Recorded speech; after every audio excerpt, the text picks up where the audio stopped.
Assalamualaikum. Bertemu lagi di channel ini bersama Kang Dagwal. Kita lanjutkan dongeng anu yang kemarin tertunda. Di episode kali ini masih menceritakan tentang Raga Sukma. Episode yang ke-36. Mangga kasadayana cara ketan.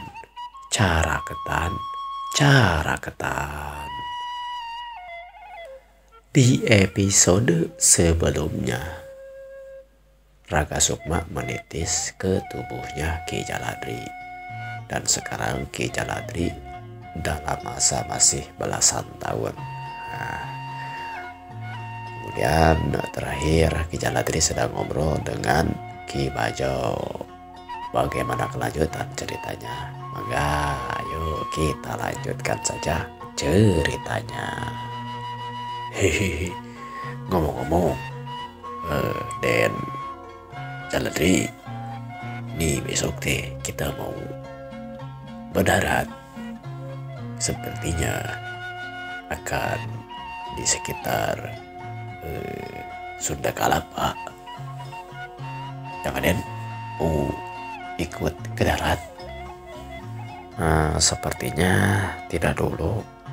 Soalnya dari semenjak saya pergi dari itu, maksudnya dari rumah berlayar ke sini, kata Bapak teh jangan dulu turun ke darat kalau belum 40 hari. Sekarang baru 36 hari, masih 4 hari lagi, Kang. Gimana tuh? Ya udah. Dulu juga Akang pas pertama kali gitu ikut sama Bapak, jangan dulu berdarat kalau belum 40 hari. Jadi ya diturut aja. Itu untuk menguji ketahanan kita, latihan supaya kitanya terbiasa dalam keadaan laut yang berbeda dengan keadaan di darat gitu. Ya udah kalau itu mah. Sudah malam ini, ayo kita tidur dulu. Mang Bajo, mangalah, Mamang dulu aja untuk tidurnya. Hehe, jangan gitu. Den, kita kan istilahnya perlu istirahat. Ya, saya juga mau istirahat, cuman pengen dulu menikmati malam gitu. Iya Kang, kalau memang nanti ke darat saya suka ngerasa suka ngerasa kesepian gitu Kang. Bagaimana kalau tolong bawakan saya seruling gitu Kang, saya jadi pengen nyuling gitu. Ada juga nyuling, bisa nyuling ya? Ya dikit-dikit dulu waktu di kampung itu kalau lagi mengendara kerbau gitu suka sambil meniup seruling gitu Kang. Iya, memang orang Sunda mah suka seperti itu. Aku juga suka suka terharu dan terkesima menikmati suasana di darat. Banyak pohon-pohon padi, pohon-pohon palawija yang hijau-hijau, dan diiringi dengan suara seruling yang lagi menggembala kerbau. Indah banget itu yang. Nah itu Kang, saya juga jadi pengen ya sedikit nostalgia gitu Kang. Perlu itu mah, walaupun kita tinggalnya sekarang mungkin banyak di laut atau lagi di laut, ya di darat lah jangan dilupakan gitulah. Kegiatan yang lama kita jalani, kegiatan baru kita jalani, kegiatan yang lama jangan dilupakan. Ya nanti kalau ada serulingnya nanti dibawakan. Jangan kalau ada Kang, kalau bisa mah diusahakan gitu bawa. Tenanglah, kalau di Sunda Kelapa mah masih banyak seruling Sunda juga masih banyak gitu. Nanti kalau sudah pindah pulau itu baru agak susah gitu. Ya udah nanti Akang carikan lah. Ya udah kalau gitu terima kasih Kang. Ya udah tuh, Akang mau pergi ke kabin dulu, ingin ngadeureukeun awak nih, ingin rebahan, pengen tidur lah, istirahat. Ya udah Kang, silakan aja Kang. Di geladak kapal, Jaladri duduk berada tepat di depan hulu kapal. Di paling depan posisi dia melihat bagaimana laut dia terjang dengan ujung perahu tersebut terus melaju terus tanpa hentinya. Air laut terlihat ke belakang, berjajar-jajar busa laut. Ombak-ombak yang menerpa seolah tidak terasa lagi. Hampir-hampir saja saat ini Jaladri merasa sudah agak terbiasa dengan suasana laut. Seminggu pertama, setiap malam dia tidak bisa tidur dan setiap siang dia tidak bisa tenang karena tubuhnya belum menyesuaikan diri.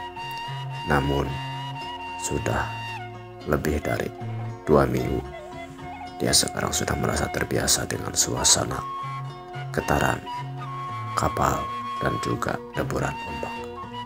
Bahkan baginya sekarang sudah dia menikmati bagaimana indahnya ketenangan laut ditemani bintang-bintang. Apalagi kalau dalam suasana tidak hujan seperti pada malam itu. Hanya saja bulan tidak nampak. Sepertinya sedang awal bulan ataupun akhir bulan. Kalau saja ada bulan yang nampak di suasana secerah itu, mungkin akan didapatkan suasana yang lebih indah dibandingkan malam itu. Singkat cerita, di pagi harinya, ketika matahari keluar dari ufuk timur, terlihatlah di sebelah utara pulau-pulau yang hitam dari kejauhan dari suasana laut itu. Orang-orang seluruh awak kapal hampir-hampir saja semuanya berpindah ke sisi sebelah utara, di mana perahu itu sekarang sedang mengarah ke arah barat. Para awak kapal seolah-olah memandang tidak henti-hentinya ke arah darat. Bukannya mereka tidak ingin selalu berada di laut, tapi tentunya mereka ingin sekedar mencari suasana baru, karena hampir-hampir 1 bulan mereka berlayar mengarungi samudera, dan sekarang mereka baru saja akan melakukan pendaratan. Seperti biasa, mereka dalam awak kapal ini akan mencari bahan makanan untuk bekal mereka di perjalanan, sambil menurunkan beberapa bahan baku ataupun barang dagangan yang memang dipesan ataupun dimuatkan di perahu tersebut, karena perahu tersebut memang termasuk perahu dagang ataupun perahu barang. Dari kamar ataupun kabin, Jaladri kemudian keluar. Dilihatnya Ki Bajo sudah bersiap-siap dengan pakaiannya yang cukup rapi. Hah? Ki Bajo? Jadi mau ke darat teh? Hehe, iya dong Den. Saya kan ada tugas ini dari kapten. Katanya harus belanja untuk bahan makanan. Kalau bahan makanannya dicarikan orang lain nanti kurang pas gitu. Kalau sama Akang kan jadinya lebih pas gitu. Akang sebagai ketua koki ini harus bertanggung jawab untuk makanan seluruh awak kapal kan. Hehehe. Ingat Kang, pesanan saya semalam. Emang pesan apa, Aden? Akang pura-pura lupa. Seruling Kang. Siap Den. Nanti Akang bawakan seruling yang seperti apa Den? Aduh Akang mah, ya seruling yang biasa dipakai oleh pengembala kerbau gitu di kampung gitu Kang. Iya. Nanti Akang bawakan. Kalaupun tidak ada, Akang mencari sampai dapatlah.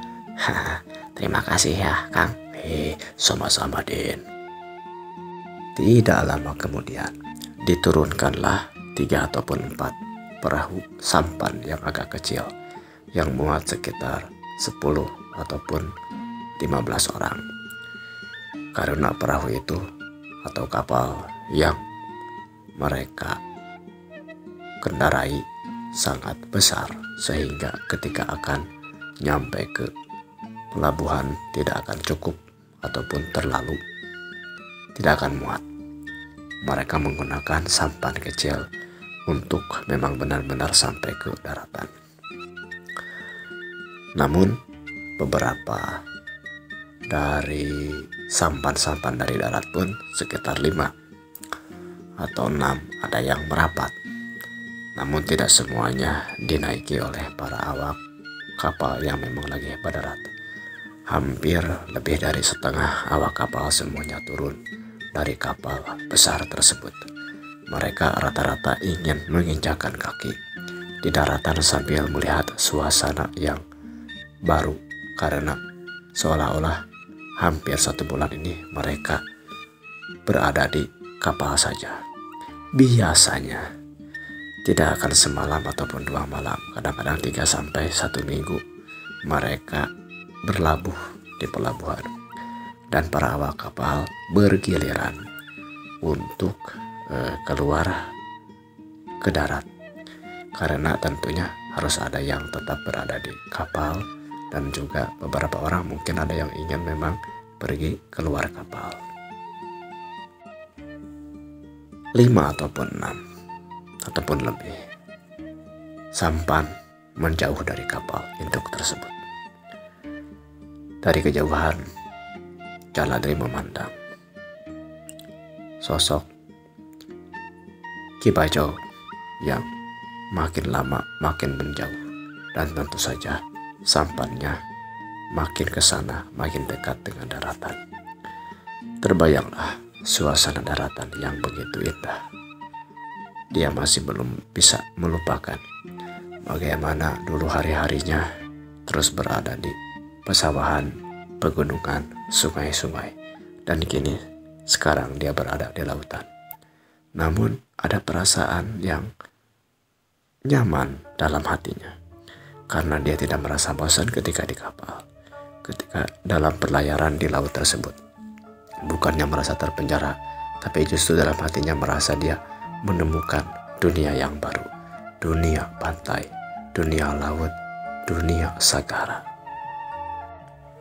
Tunggu. Kenapa ya? Ada sesuatu yang aneh dari Ki Bajo.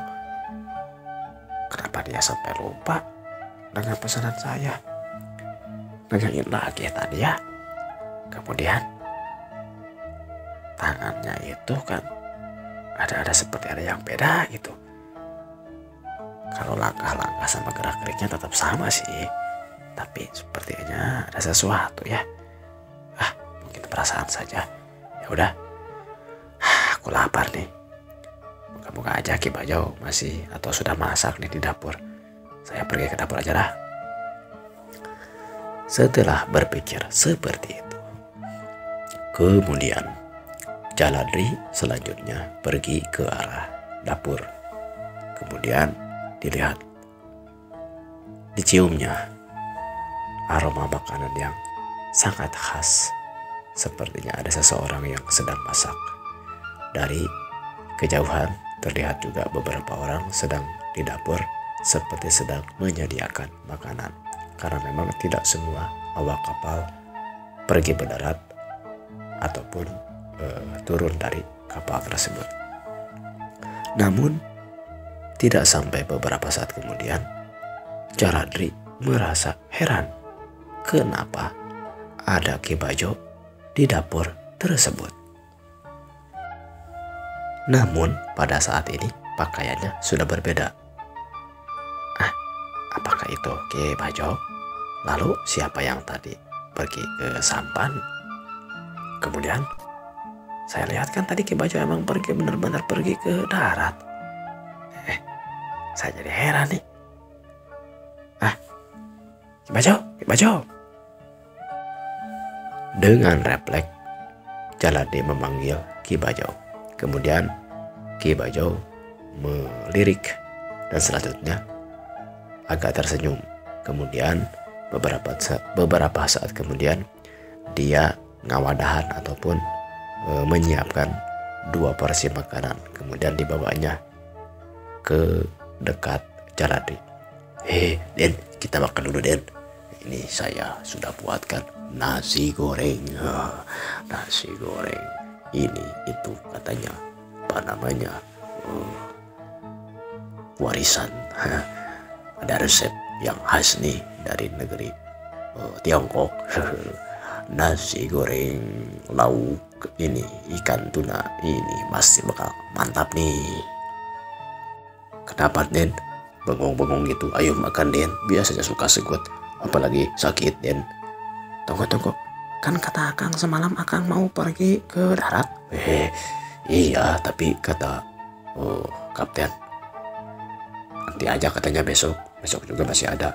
Sekarang mah mau ambil dulu bahan makanan.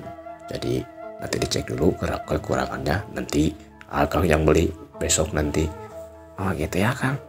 Tapi Kang, tadi saya lihat Akang pergi ke darat. Ya udah gini nih. Kita makannya di kabin aja yuk. Supaya sambil ngobrol-ngobrol jauh-jauh, Den. Ya udah, atau Kang, mangga. Ayo. Kemudian Ki Bajo membawa 2 porsi makanan pergi dari area ruang makan dan menuju kabin di mana Jaladri biasa tidur. Sesampainya di kabin, Den, jangan dulu banyak bicara, Den ya. Makan dulu saja, nanti setelah makan kita ngobrol-ngobrolnya. Sekarang mah makan dulu aja. Nanti ya supaya usuh, Den. Ini mah perut Akang mah suka lapar saja ini. Suka lapar baik lah. Ya kita makan, Den. Ya udah Kang kalau gitu. Sementara waktu mereka sibuk dengan hanca ataupun tobas dengan porsi makanannya masing-masing. Mereka berdua makan. Berbeda dengan Ki Bajo yang makannya cukup lahap. Jaladri agak seperti malas-malasan. Den, kenapa makannya sepertinya malas-malasan? Ini Akang sudah habis nih. Kalau Den lagi enggak nafsu makan, biar Akang aja yang makan tuh dihabisin, gak apa-apa, Den. Ya udah Kang, emang Akang enggak sebal gitu ini bekas saya. Gak apa-apa, Den. Itu kita nanti akan ada latihan makan 1 piring untuk bersama-sama. Sekarang mah belum, nanti pasti kapten akan melatihnya. Oh emang ada seperti itu, Kang? Den pura-pura gak tahu. Itu kan biasanya ada latihannya, nantilah. Sini, Akang masih lapar nih. Kita makan. Aku akan dihabisin dia. Ada ini pedas mantap nih. Ini ikannya. Sementara Ki Bajo memakan porsi makanan yang keduanya dari sisa makanan porsinya Jaladri hanya memandang bagaimana lahapnya Ki Bajo memakan makanan yang kedua kalinya. Tidak berapa lama makanan itu pun habis. Aduh, minum Den. Punten Den, minum Den. Akang mah ini minum. Mana. Ini Kang nih. Aduh, mantap Den. Terima kasih Den. Aduh. Sampai kan batuk-batuk ini, sampai kebesekan ini, Kalau saja ini tidak ada air, cepat-cepat nanti keluar lagi. Pada ada deh. Den, matinya. Ini enak tuh Den. Ya tahu enak Kang lah. Tapi Kang udah ya makannya. Udahlah, udah habis juga ini. Masa Kang makan ke piringnya? Ya udah aja tuh Kang. Ini Kang, emang tadi saya masih heran Kang. Kang itu pergi naik sampan ke darat. Kenapa ini Kang tahu-tahu tadi ada di dapur? Gimana itu Kang ceritanya? Aden, Aden mah suka pura-pura dalam perahu suka kura-kura tidak tahu istilahnya gini, jangan kura-kura dalam perahu, artinya pura-pura tidak tahu. Aden mah itu namanya ada teknik atau jurus, namanya jurus cak-cak bodas. Tahu jurus cak-cak bodas apa? Udah cerita sih bapak, katanya kayak untuk menyamar gitu. Nah itu dia. Tapi Aden yakin ini Kang Bajo itu bukan Kang Bajo. Jadi ragu juga nih. Aden ini matanya perlu dibukain dulu dong. Panon penglihatan Aden itu harus diperlihatkan. Aden harus punya analisis yang tinggi dong. Coba yakinkan dulu apakah ini Kang Bajo atau tadi yang Kang Bajo itu yang pergi ke darat. Coba ayo. Tunggu. Kalau tadi Kang Bajonya pakai topi Kang, jadi kurang jelas sih mukanya, tapi gaya-gayanya seperti Kang Bajo gitu. Tapi tunggu, ketika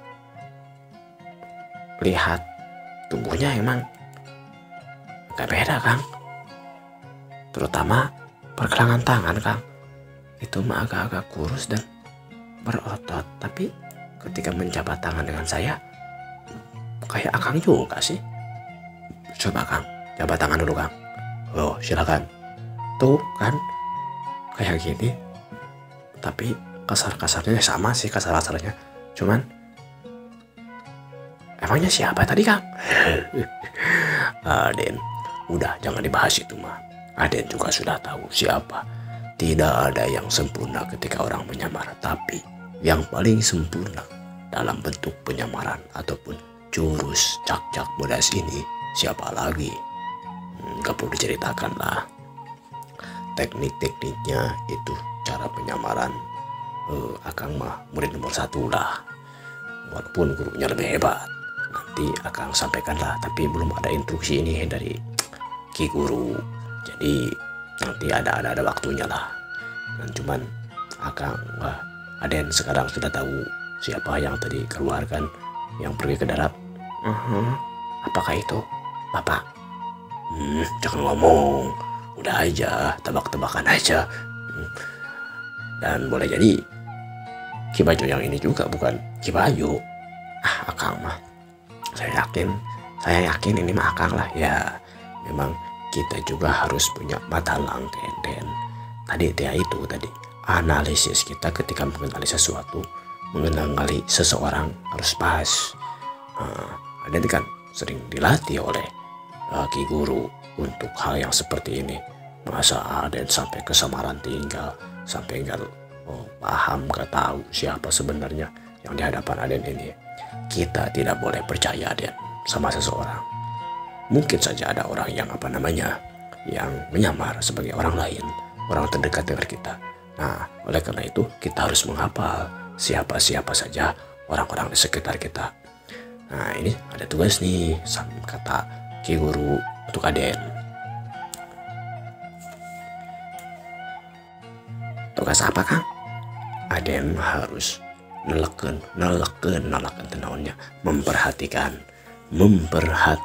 orang-orang, seluruh awak kapal. Ini kalau gak salah awak kapal di sini itu ada 42 atau 47 ya, 47 lah, 47 kalau gak salah ya. Nah, Aden hafalin orang-orangnya, hafalin nama-namanya, dan hafalin juga dandakannya, postur tubuhnya, kalau perlu berat badannya, tingginya. Nanti kalau ada penyusup, Aden harus tahu siapa orang yang benar-benar awak kapal kita dan siapa lagi yang bukan.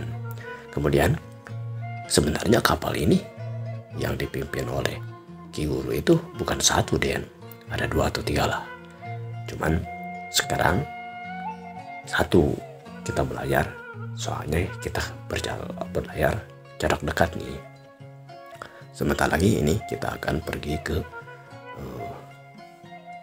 Makassar. Nanti di Makassar ada perahu yang dipimpin oleh kapten yang lain, tapi masih kene rombongannya Ki Guru. Nah, nanti juga Den harus bisa menghafal orang-orang di sana. Pasti Aden akan dimintalah sama Ki Guru untuk pindah kapal. Nggak tahu dengan Akang atau nggak tahu dengan Akang, nggak tahu nggak gitu ya. Nanti lihat instruksinya saja, hanya saja siapapun nanti Aden harus perhatikan orang-orangnya. Nah, itu tugas pertama Aden yang diamanahkan dari Ki Guru ataupun Bapak Aden. Paham Den? Oh, paham. Memang beberapa waktu kemarin sempat ngobrol juga sih Bapak gitu. Ya udah, kalau gitu mah udah paham berarti Aden. Terus deh Kang, kita itu ke Makassar teh mau apa Kang?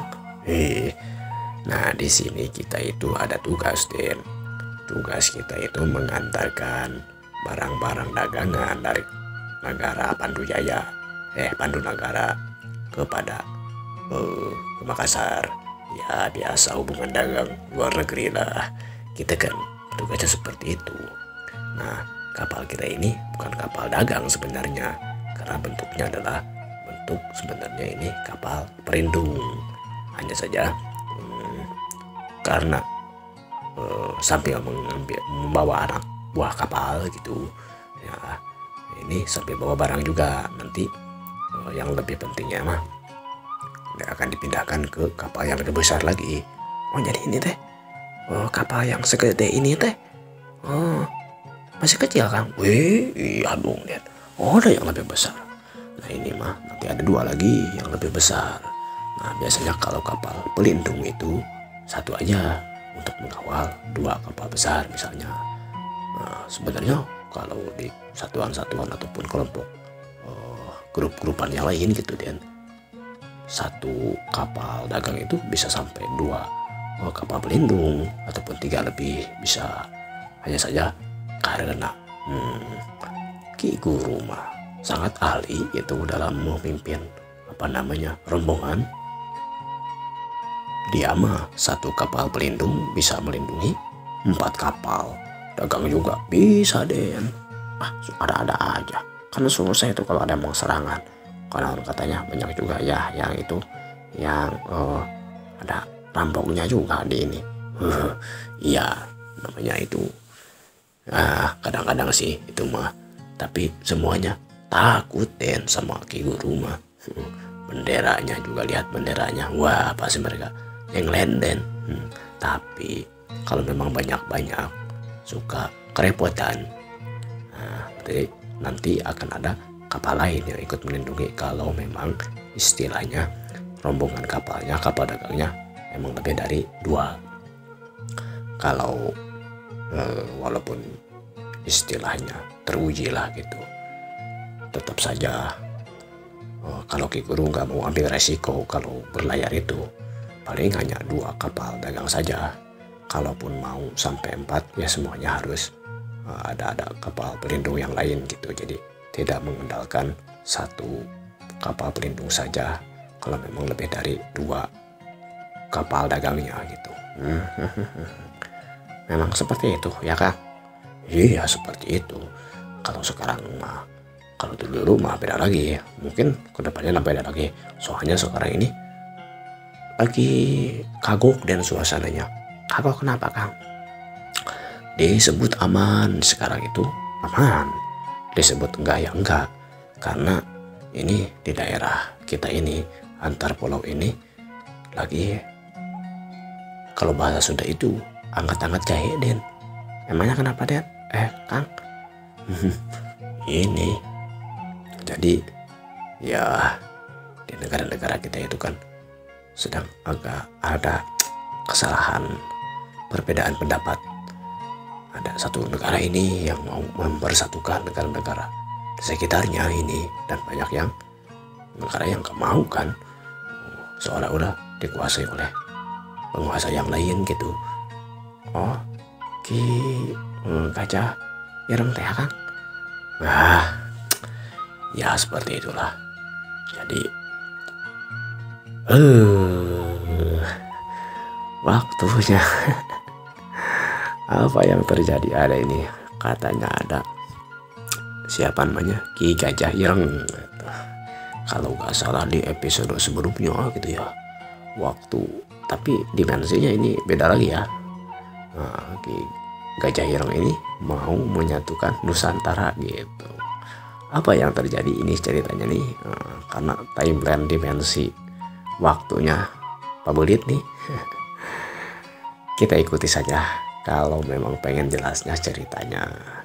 Semoga kita cepat bertemu lagi ya.